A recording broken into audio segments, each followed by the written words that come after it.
ever feel like you're your own worst enemy? Yeah. Like you're constantly battling this inner critic, this voice that tells you you're not good enough, not smart enough, not whatever enough. I think we all have that voice. Well, Krishnamurti might say that's because the self, as we typically experience it, is an illusion. Right. And guess what? What's that? That's precisely what we're diving deep into today. I love it. We're exploring Jiddu Krishnamurti's The First and Last Freedom.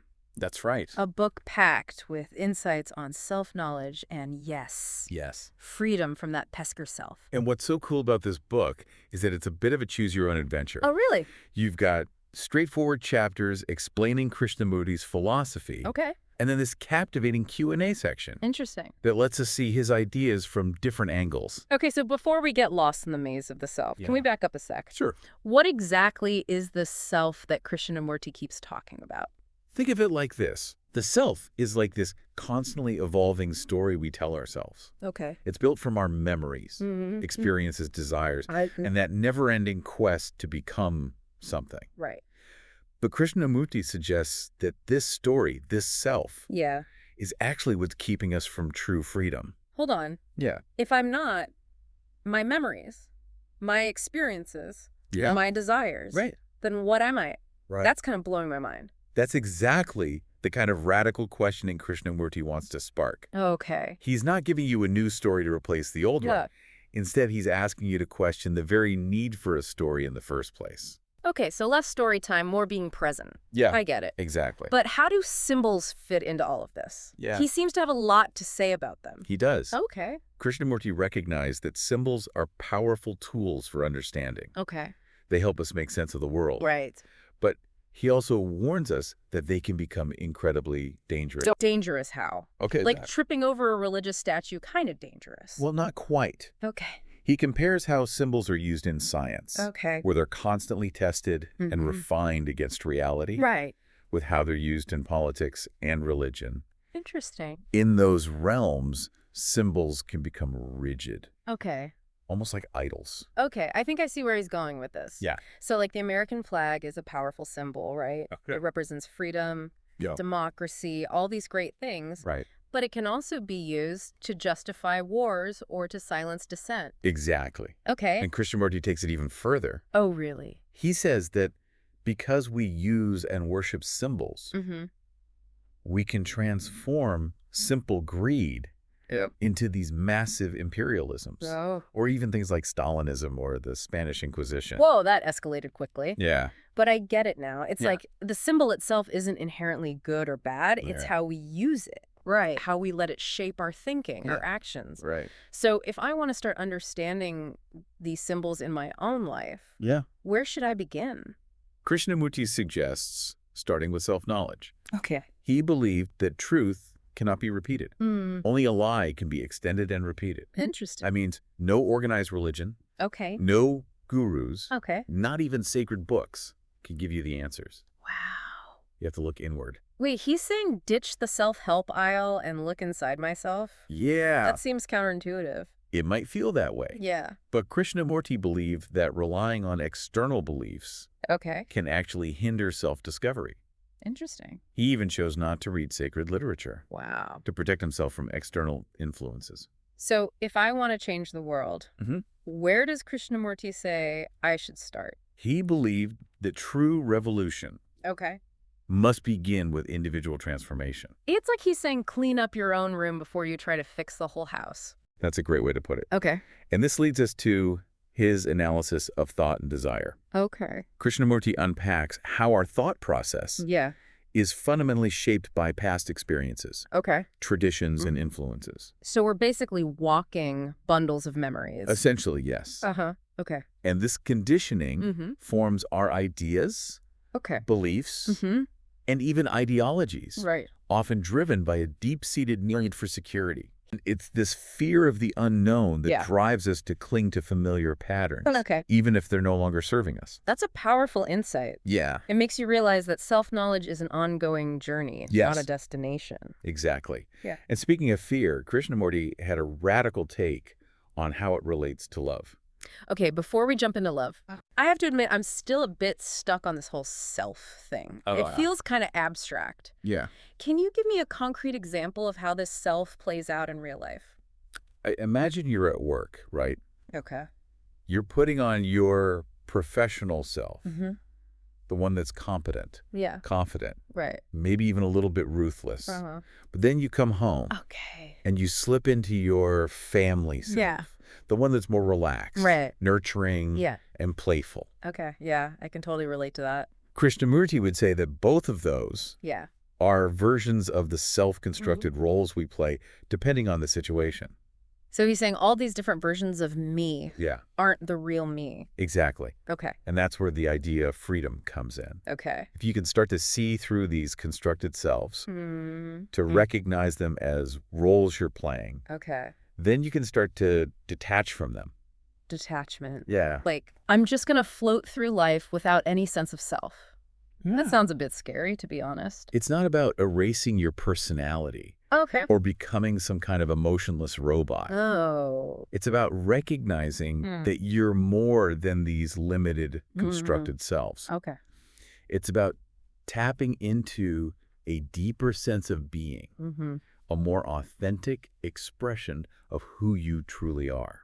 So it's less about being a certain way and more about just being. Exactly. Okay. And that's where the real freedom lies. Wow.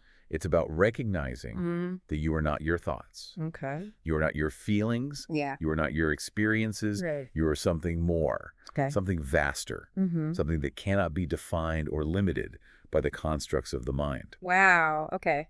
I think I need a minute to process all of that. Yeah. It's a lot to take in. Right. But I'm definitely intrigued. Yeah. This is making me question everything I thought I knew about myself. And that's just the beginning. Oh, no. Krishnamurti goes on to explore how this illusion of the self impacts everything. Oh, boy. From our relationships to our understanding of time and even the nature of love itself. Okay, I am definitely ready to hear more about that, especially the love part. Okay. So how does this self thing tie into love according to Krishnamurti? He suggests that as long as we are operating from this limited, self-centered perspective, true love remains elusive. Interesting. It's almost like we are looking for someone to complete us, to fill a void within ourselves. Ah, so it's about moving away from that you complete me kind of love. Precisely. Okay. Krishnamurti is talking about a love that transcends the boundaries of the self. Okay. A love that is not possessive, not conditional, not limited by our own needs and desires. Okay, so less rom-com, more cosmic connection? You could say that. Okay. He believes that true love arises from a state of being, a state of wholeness, a state where the boundaries of the self dissolve. Whoa, that sounds intense. Yeah. But I am definitely starting to see how this all connects. Okay. If we are constantly trapped in this limited sense of self, then it makes sense that our relationships, our understanding of love would also be limited. Exactly. Okay. And Krishnamurti suggests that the key to breaking free from this limitation is through self-knowledge. Okay. Through understanding the nature of the self and its illusions. All right, so we have established that self-knowledge is key. Yeah. But how do we actually get to this self-knowledge? Yeah. What's the path? Krishnamurti was pretty clear on this. Okay. There is no path. Oh. No prescribed set of rules. Right. No guru. Okay. No sacred text. So there's no book I can buy? He believed that the journey to self-knowledge is deeply personal. Okay. And unique to each individual. Okay, so no shortcuts, no life hacks for enlightenment. It's about cultivating a state of awareness. Okay. Of being present. Right. Of observing your thoughts, feelings, and actions without judgment. So it's more about the journey than the destination. You could say that. Okay. It's about being present in each moment. Right. Noticing the patterns of your mind. And recognizing the ways in which the self is constructed and maintained. This is starting to sound like a lot of inner work. It is inner work. Oh, okay. But Krishnamurti suggests that it's the most important work we can do. Right. He believed that true freedom, true happiness, can only be found through self-knowledge. All right, I am ready to dive into this inner work. Okay, good. Where do we start?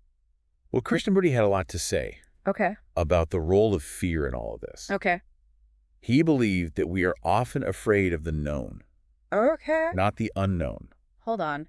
Afraid of the known. Yeah. Isn't that a bit backwards? Okay. Don't we usually fear the unknown? Think about it. We cling to what we know, even if it is causing us pain. Right. Because it is familiar. Right. We're afraid of change, of loss, right, of stepping outside of our comfort zones. Okay, I see what you mean. Yeah. It is like staying in a job you hate.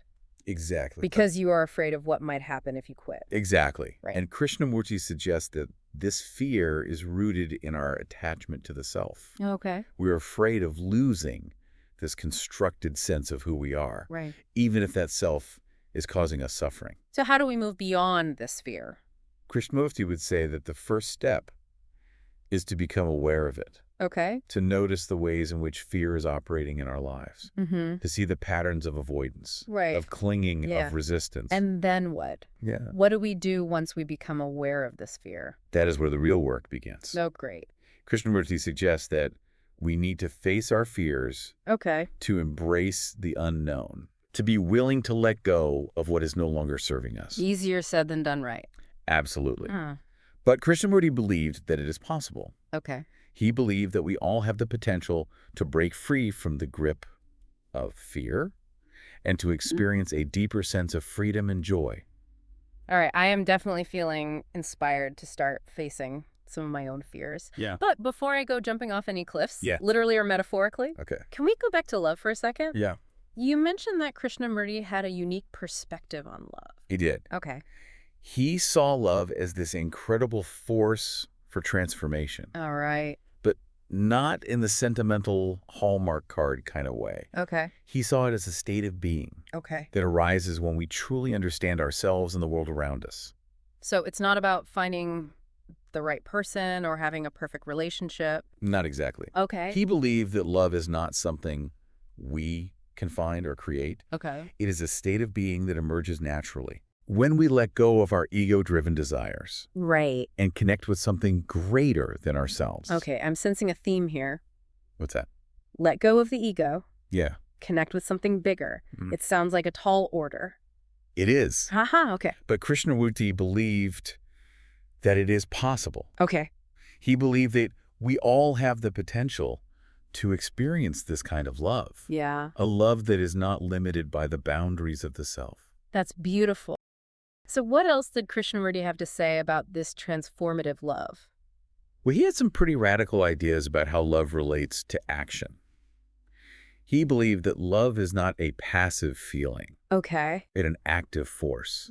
A way of being in the world. Right. That transcends the limitations of the self. So it's not just about feeling love. It's about expressing it through action. Exactly. Okay. But what does that even mean in a practical sense? Like, what kind of action are we talking about here? Think of it this way. Okay. Most of our actions are driven by self-interest, right? We do things because we want something in return. Okay. Whether it's recognition, right, pleasure, or security. Okay. But Krishnamurti is talking about an action that arises from a deeper place. Okay. From a place of understanding, compassion, right, and a genuine desire to contribute to the well-being of others. So it's about doing things for others without expecting anything in return. That's part of it. Okay. But it's even deeper than that. Oh, really? It's about acting from a place of wholeness, of interconnectedness, where the boundaries between self and other begin to dissolve. Wow, okay, my mind is officially blown. Yeah. So how do we cultivate this kind of a love, this kind of action? It sounds like a tall order. Krishnamurti would say that it starts with understanding the nature of desire. Desire. Yeah. But isn't desire what keeps us trapped? In that cycle of wanting and striving that we were talking about earlier. Exactly. Okay. And that's why it's so important to understand it. Okay. Krishnamurti believed that desire is a double-edged sword. Oh.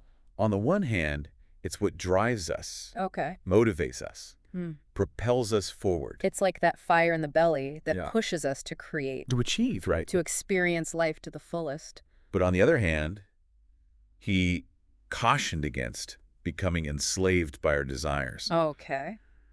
He observed that desire often leads to this endless cycle of wanting. Right. Striving, yeah, and ultimately dissatisfaction. Because there's always something more to want. Right. Right. A bigger house. Yeah. A better job. A more fulfilling relationship. Exactly. We're constantly seeking something outside ourselves to make us happy, to feel complete. He even went so far as to call the mind a mechanical instrument of sensation. He did. Okay. And I think there's a lot of truth in that. Okay. The mind is always seeking new experiences, new sensations to satisfy its cravings. Right. But the problem is that this kind of happiness, this kind of fulfillment is always fleeting. Because the moment we get what we want, we're already looking for the next thing, right? Right? Okay. Yeah. So the question becomes, how do we break free from this cycle of desire and dissatisfaction? That's a question I think a lot of people are grappling with.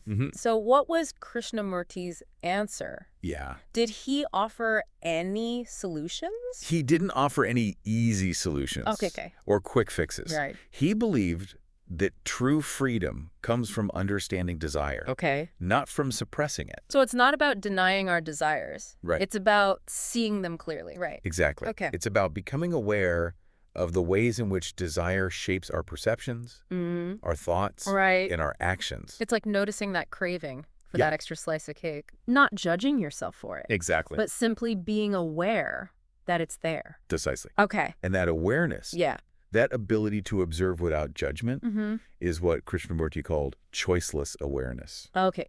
Can you break that down for me a bit? Yeah. Choiceless awareness sounds a little, well, vague. Think of it like this. Okay. It's about observing your thoughts, your desires, your feelings, without trying to change them, suppress them, or judge them. Right. It's about simply being present with what is.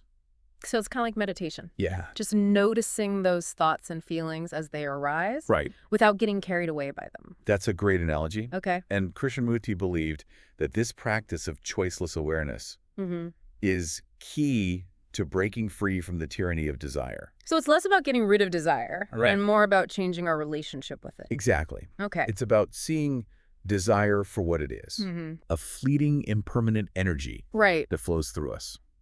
Okay, so how does this all tie back to love? Yeah. I'm still trying to connect the dots here. Well, Krishnamurti believed that true love, that transformative love you were talking about earlier, arises from a place of freedom. Freedom from what? Freedom from the tyranny of desire. Okay. Freedom from the need to possess, to control, to manipulate. So it's about loving someone without needing them to make you happy? Right. Without trying to change them? Without expecting anything in return? Exactly. Okay. It's a love that is grounded in understanding, in compassion, in a deep respect for the other person's freedom and autonomy. Wow. That's a really beautiful but challenging concept. It is challenging. Yeah. But Krishnamurti believed that it is possible. Okay.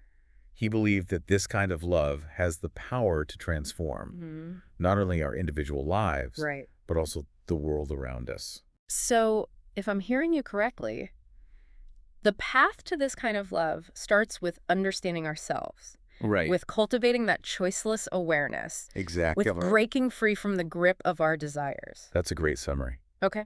And once we start to understand ourselves, we can begin to understand others. And that understanding leads to more authentic, more compassionate relationships. Exactly. Okay. And that brings us to Krishnamurti's insights on relationships. Okay, so how did Krishnamurti view relationships? Were they just another trap for the ego? He saw relationships as both a challenge and an opportunity. A challenge in what sense? He believed that most of us approach relationships from a place of self-centeredness. Yeah, that makes sense. We're looking for someone to fulfill our needs. To make us happy. To validate our sense of self. It's like we're projecting our own desires and expectations onto the other person. And that creates a lot of conflict and suffering in relationships. So what's the opportunity part? Krishnamurti believed that relationships can be a powerful mirror. Interesting. They can reflect back to us our own patterns, our own limitations, our own ways of creating separation and suffering. So it's less about finding the perfect partner and more about using the relationship as a tool for self-discovery. Exactly. And through that self-discovery, we can begin to create more authentic, more compassionate, and ultimately more fulfilling relationships. So what does a healthy relationship look like, according to Krishnamurti? He believed that healthy relationships are based on mutual respect, understanding, and a willingness to see the other person as they truly are. Right. Not as we want them to be. It sounds like it requires a lot of letting go. It does. Of our own agendas and expectations. It requires a willingness to be vulnerable. Okay. To be open, to communicate honestly and authentically. Right. And to create a space where both partners can grow and evolve. Okay, that's all great in theory, but how do we actually put this into practice? Yeah. Especially when we're dealing with all those ingrained patterns and defenses that we were talking about earlier. Krishnamurti would say that it starts with awareness. Of course. Yeah. Awareness seems to be the key to everything. It really is. It's about becoming aware of the ways in which we are creating separation in our relationships. Right. The ways in which we are holding on to our own agendas. The ways in which we are projecting our own expectations onto the other person. So it's about noticing those moments when we're trying to control the relationship. Exactly. When we're trying to make the other person fit into our mold. And it's also about noticing those moments when we're shutting down. Okay. When we're building walls. Right. When we're afraid to be vulnerable and authentic. This is starting to sound like a lot of work. Yeah. Is a healthy relationship even possible, according to Krishnamurti? He believed that it is possible. Okay. But it requires a deep commitment to self-knowledge. Right. And a willingness to challenge our own patterns and limitations. So it's not about finding the perfect person. Right. It's about becoming the kind of person who can create a healthy relationship. Exactly. Okay. And that brings us to another important aspect of Krishnamurti's teachings. Okay. The concept of power. Okay, so how did Krishnamurti view power? Yeah. Especially in the context of relationships. He believed that the desire for power is a major source of conflict. Okay. And suffering in relationships. Because we're always trying to control the other person. That's part of it. To get our own way. But it goes even deeper than that. Oh, really? He saw the desire for power as a manifestation of the ego. Okay. Of that limited sense of self that we were talking about earlier. So the more attached we are to that ego, to that sense of self, the more we crave power. Exactly. And he observed that this craving for power can manifest in subtle ways. Interesting. Not just through overt control or manipulation. Right. But also through the need to be right, to win arguments, to have the last word. Oh, wow. I can definitely see that playing out in my own relationship. Yeah. It's something we all struggle with. Yes. So Krishnamurti believed that true strength lies not in power over others, but in the understanding of ourselves. So it's about letting go of that need to control, to dominate, to be right all the time. It's about recognizing the ways in which we are creating power dynamics in our relationships and choosing to relate to each other from a place of equality, respect, and compassion. That sounds incredibly challenging. It is. But also incredibly liberating. And it ties back to that idea of freedom from the self we were talking about earlier. Right. When we let go of that need to control, to dominate, to be right. Yeah. We open ourselves up to a whole new way of relating to the world. Okay, I am starting to see a pattern here. Yes. Let go of the ego. Right. Embrace the present moment.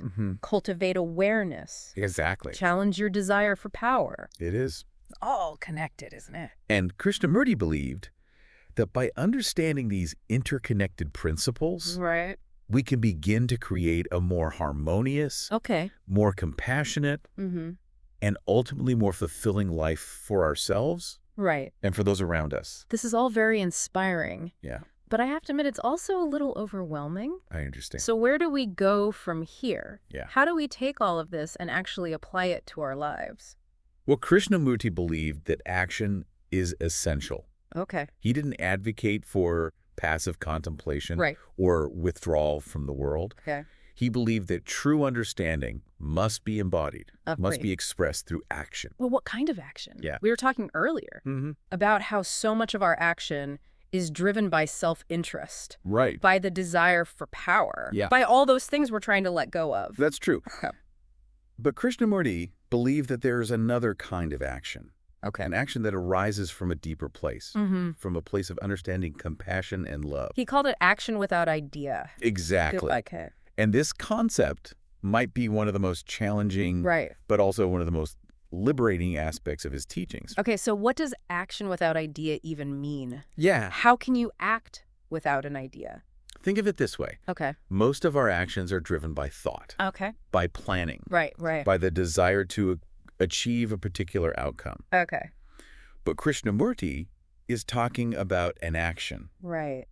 That flows spontaneously from a state of choiceless awareness. So it's about acting in the moment. Yeah. Without getting caught up in our thoughts, our plans, our expectations. Exactly. Wow. It's about trusting the wisdom of life itself. Yeah. About allowing ourselves to be guided by something greater than our own limited understanding. So it's kind of like surrendering to the flow of life. That's a beautiful way to put it. Okay. It's about letting go of that need to control. Right. To manipulate. Yeah. To force things to happen. Okay. It's about being present in the moment and allowing action to arise organically. Right. From a place of deep understanding. Okay. I am starting to get a sense of what he's talking about, Yeah. but it still feels a little abstract. Okay.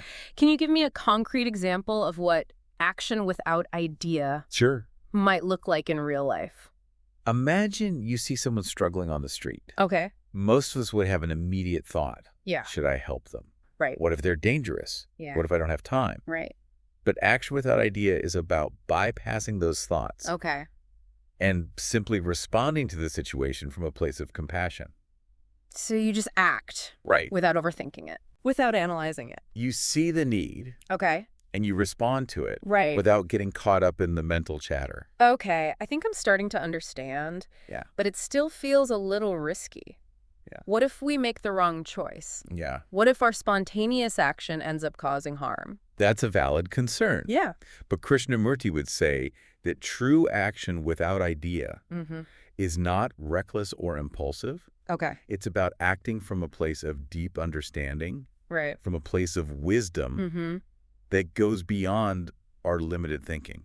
So it's about trusting our intuition. That's part of it. Okay. But it's also about cultivating that state of choiceless awareness we were talking about earlier. Right. It's about being present, being open, being receptive to the guidance of something greater than ourselves. This is starting to sound like a lot like a spiritual practice. And in many ways it is. Okay. Krishnamurti's teachings are deeply spiritual, but they're not tied to any particular religion or dogma. We're about exploring the nature of consciousness, of reality, of our true potential as human beings. That's fascinating. Yeah. So how does this idea of action without idea connect to the idea of creative being we often talked about? Krishnamurti believed that creative being is the natural state of a mind that is free from the constraints of the self. So it's about tapping into that creative potential that exists within all of us. Exactly. Okay. But he believed that most of us block this creative energy by clinging to our thoughts, our beliefs, our fears, and our desires. It's like we're putting up walls. That's a great analogy. That prevent that creative energy from flowing freely. And he believed that action without idea is one of the keys to breaking down those walls. Because when we act without getting caught up in our thoughts, we're opening ourselves up to new possibilities. Exactly. We're allowing ourselves to be guided by something greater than our limited understanding. So creative being is not about trying to force creativity. Right. It's about creating the conditions for creativity to emerge naturally. Exactly. Okay. And those conditions include choiceless awareness, freedom from the self, and a willingness to act without idea. Wow. Okay, my mind is officially blown again. Yeah. This is a lot to take in. It is. But it's also incredibly inspiring. Right. It's making me want to reevaluate my whole approach to life. And that's exactly what Krishnamurti hoped his teachings would do. Yeah. He wanted to spark a revolution in consciousness. Right. A shift in our way of seeing ourselves and the world around us. And this revolution starts with each individual, right? Absolutely. Okay. He believed that true change begins within each of us. So it's not about waiting for someone else to fix the world. Right. It's about taking responsibility for our own transformation. Exactly. Okay. And he believed that this transformation is possible for everyone, regardless of their background, their beliefs, or their circumstances. This is starting to sound like a lot of work. It is work. Okay. But it's also a journey of self-discovery, right, liberation, of awakening to our true potential as human beings. Okay, I am ready to embark on this journey. Okay, good. But before we go too far down that path, Yeah. can we go back to the idea of love for a moment? Yeah. I'm still trying to wrap my head around Krishnamurti's vision of love. He believed that love is not something we can create or control. Right. But rather something that arises naturally. Okay. When we let go of our ego-driven desires and connect with something greater than ourselves. Okay, we've talked about that. Yeah. But what does that actually look like in a relationship? Yeah. How do we move from that ego-driven love to something more authentic, more compassionate, more liberating? He suggested that we start by recognizing the ways in which we are creating separation in our relationships. So noticing those moments. Yeah. When we're trying to control the other person. Right. When we're projecting our own expectations onto them. Exactly. When we're afraid to be vulnerable and authentic. And it's also about recognizing that we are not responsible for the other person's happiness. Okay. Nor are they responsible for ours. That's a tough one to swallow. It is. We're so conditioned to believe that our partners should make us happy. We are? But Krishnamurti believed that true happiness comes from within, not from external sources. So it's about finding happiness within ourselves. Yeah. And then sharing that happiness with our partners. That's a beautiful way to put it. Okay. It's about creating a relationship that is based on mutual respect, understanding, and a shared journey of growth and evolution. Okay. I am starting to get a glimpse of what he's talking about. Yeah. But it still feels a little idealistic. Yep. Is this kind of love really possible in the real world? Krishnamurti believed that it is possible, but it requires a willingness to challenge our own conditioning, our own fears, and our own attachments. It's about doing the inner work. Right. Yeah. Exactly. Okay. It's about understanding ourselves, understanding the nature of desire, understanding the illusions of the self, and choosing to relate to others from a place of freedom and compassion. This is all very inspiring. Yeah. But I have to admit, it's also a little overwhelming. I understand. Where do we even begin? Well, Krishnamurti believed that the first step is to become aware of the ways in which we are creating suffering in our own lives and in the lives of others. So it's about noticing those patterns of thinking, those habits of behavior that keep us trapped in cycles of conflict, dissatisfaction, and unhappiness. And once we become aware of those patterns, we can start to make different choices. So it's not about blaming ourselves or feeling guilty. It's about recognizing those patterns and choosing to do things differently. It's about taking responsibility for our own transformation and creating a more peaceful, more compassionate, and ultimately more fulfilling world. Okay, I'm starting to feel a sense of hope here. Yeah. If we can all do our own inner work, then maybe we can create a world where this kind of love is possible. Where we can relate to each other from a place of understanding and compassion. Rather than fear and separation. That's the vision Krishnamurti offered. Okay. It's a vision that requires courage, commitment, and a deep faith in our own potential for transformation. All right, I'm ready to take on that challenge. And as you embark on this journey, yeah, remember that you're not alone. There are countless others who are also exploring these teachings, right, who are also committed to creating a more conscious, more compassionate world. That's encouraging to hear. Yeah. It feels like we're all in this together. We are. Okay. Together we can create a world that reflects the beauty, the wisdom, and the love that Krishnamurti's so eloquently articulated. This has been an incredibly insightful deep dive into Krishnamurti's teachings. It has. His ideas really challenge us to reconsider our assumptions about ourselves, about the world, and about the nature of true freedom. And as we continue our exploration, let's consider how his ideas about the self and freedom relate to our understanding of time. Krishnamurti had some radical ideas about the nature of time. So time feels pretty linear to me, past, present, future. Right. What was so radical about Krishnamurti's view? He believed that our typical understanding of time, that linear progression, is actually a major source of suffering. How so? Yeah. Isn't time well? Yeah. Just time. Krishnamurti would say that the way we experience time is largely a product of our thinking. We dwell on the past, Okay. regretting our mistakes, or longing for what was. We worry about the future. Yeah. Fearing what might happen or craving what might be. Oh, wow, I totally do that. Yeah. I'm either replaying some awkward moment from last week or freaking out about deadlines. Right. So he's saying all that mental time travel is keeping me from being present. Exactly. Okay. He believed that this preoccupation with the past and future prevents us from fully experiencing the only moment that truly exists. Yeah. The now. So like we're missing out on life because we're so busy living in our heads. That's a great way to put it. Okay. And he believed that this mental habit of time travel is actually a form of self-deception. Self-deception? Yeah. How so? He believed that that ego we've been talking about is constantly trying to solidify itself. Okay. To create a sense of permanence in a world that is constantly changing. So by clinging to memories of the past and projecting ourselves into the future. We're trying to create a sense of continuity for this illusion of the self. Precisely. Okay. And this creates a lot of anxiety and suffering. Right. Because the reality is that everything is impermanent. Right. Everything is in constant flux. Okay, that makes sense. Yeah. So how do we break free from this mental time trap? Yeah. Is it even possible to escape linear time? Krishnamurti believed that true freedom lies in the ability to step outside this linear conception of time and experience the present moment in its fullness. Easier said than done, right? It takes practice. Our minds are like time machines on overdrive. But he believed that it's possible to cultivate a state of awareness where we're no longer bound by the past or the future. So it's about becoming more present? Yeah. More mindful of the now? Exactly. Okay. It's about noticing the sensations in your body. Okay. The sights and sounds around you.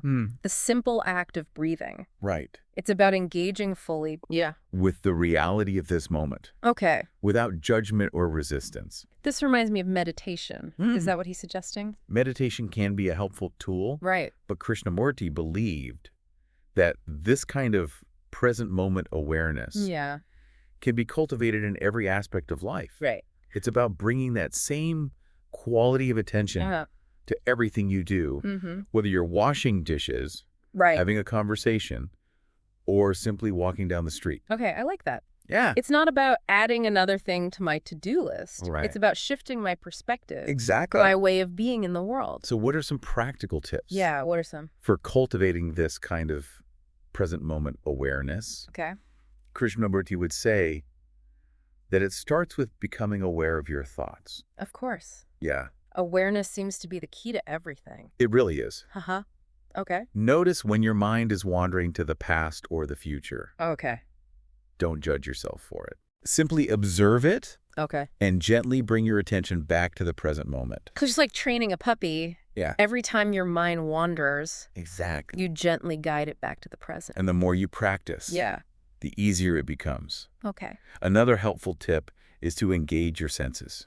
Okay. How do we do that? Really pay attention to the sights, sounds, smells, tastes, and textures of your experience. So like really savoring that first sip of coffee in the morning. Yes. Okay. Or noticing the feeling of the sun on your skin, the sound of the birds singing, the colors of the leaves changing. It's about waking up to the beauty and richness of the present moment. Beautifully put. Instead of sleepwalking through life. And as you cultivate this present moment awareness, you might start to notice that time doesn't feel so linear anymore. So instead of feeling trapped in that past, present, future timeline, it becomes more fluid, more expansive. Exactly. You might start to experience a sense of timelessness. Okay. A feeling of being connected to something. Right. Much larger than your individual self. Wow, that sounds incredible. Yeah. I'm definitely feeling inspired to start practicing this. Okay. But I have to be honest. Yeah. I'm also feeling a little skeptical. Okay. Is it really possible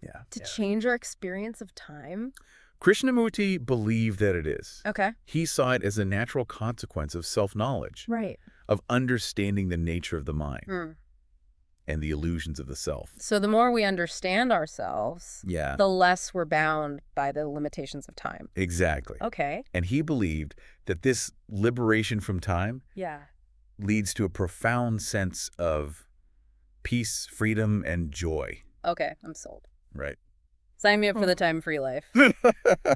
But before we wrap up, there's one more thing I'd like to touch on. Okay.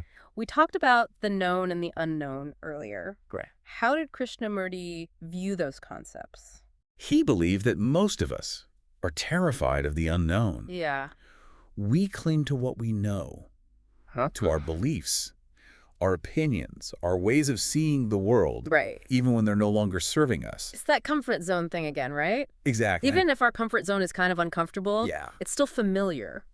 But Krishnamurti believed that true growth, true transformation can only happen when we're willing to step outside the boundaries of the known and venture into the realm of the unknown. So it's about embracing the mystery, the uncertainty, the not knowing. It's about cultivating a sense of curiosity, of openness, of wonder. But that can be scary. It can. What if we make mistakes? What if we get lost? Krishnamurti would say that mistakes are part of the learning process. He believed that the only true mistake is to stop exploring, to stop growing, to stop evolving. So it's about embracing the journey, even if it's messy and unpredictable. Exactly. It's about trusting that even when we don't know, the way life itself will guide us. This is really making me think about all the times I've held myself back because of fear, because I didn't know what the outcome would be. We all do that. But Krishnamurti's teachings encourage us to step outside those self-imposed limitations and embrace the unknown with courage and curiosity. This has been an incredible deep dive. It has. I feel like we've just scratched the surface of Krishnamurti's teachings, but I'm already feeling a shift in my perspective, a sense of possibility that wasn't there before. That's wonderful to hear. And remember, Krishnamurti's teachings are not meant to be passively absorbed. They're meant to be explored, to be questioned, to be integrated into your own unique journey of self-discovery. So it's not about becoming a Krishnamurti clone. It's about using his teachings as a springboard for our own exploration. And as you continue to explore, remember his invitation to be a light unto yourself. What does that mean, be a light unto yourself? It means trusting your own inner wisdom. Your own capacity for understanding, your own ability to find your own truth. Wow, that's powerful. Yeah. So it's not about relying on gurus or external authorities. It's about cultivating that inner knowing. Exactly. And as you cultivate that inner knowing, you'll find that you become a source of light and inspiration for others. Simply by being who you truly are. This has been an incredible journey. It is. And I'm so grateful for your insights and guidance. It's been a pleasure exploring these profound ideas with you. And to our listener, we hope this deep dive has sparked your own curiosity and inspired you to embark on your own journey of self-discovery. Remember, as Krishnamurti said, truth is a pathless land. There's no map, no guidebook, no one right way to get there. It's about trusting your own inner compass and being willing to explore the unknown. With courage, compassion, and an open heart. And as you navigate this journey, remember that you're not alone. We're all in this together. Each of us a unique expression of the same universal consciousness.